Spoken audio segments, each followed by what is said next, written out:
The purpose of this video is to show you how you can detach the surround of your grille from the insert of your grille so that you can go from this to this and retain the color matched surround on your truck. Once you've got the grille off, you'll see that there are 13 tabs connecting the surround to the insert, and those tabs are difficult to detach.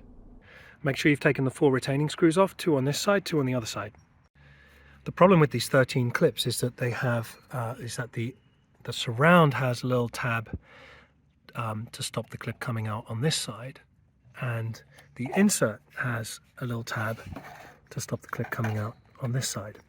So between the two of them, they're really hard to get out, and a lot of people online are suggesting heating the plastic up and just spending time doing it, and a lot of tabs get broken. The surefire way to do this is to cut this little tab on the inside where you have to, and it's pretty easy to do on most of these 13 tabs.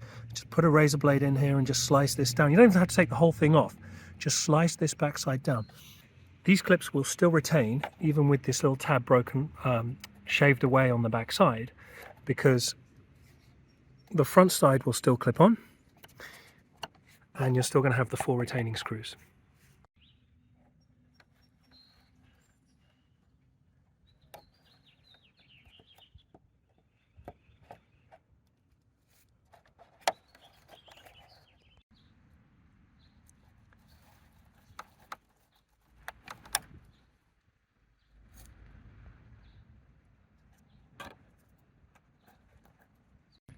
Now with these back 2 on either side, it's a little harder, and what you can do to help is pull the tab away with a screwdriver and then get your blade back in there if you need to trim down the tab.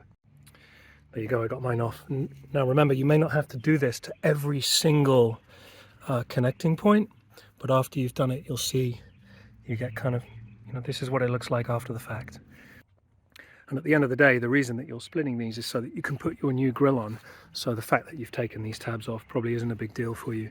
The main thing is that we keep all of the tabs on the surround intact, and that's what we've been able to achieve. Now, if you want to use this process and you think it's a good idea, then it's also a good idea to pre-cut those little tabs off of the new grille that you're putting in, so that the next time you have to take the surround off, it's easier.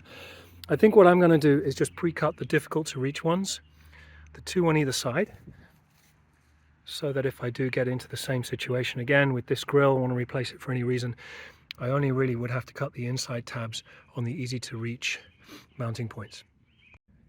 And there you have it. It's going to be much easier to do this next time. Final product, screws back in, outside tabs, all tabs all clipped in. There you have it. Looking good.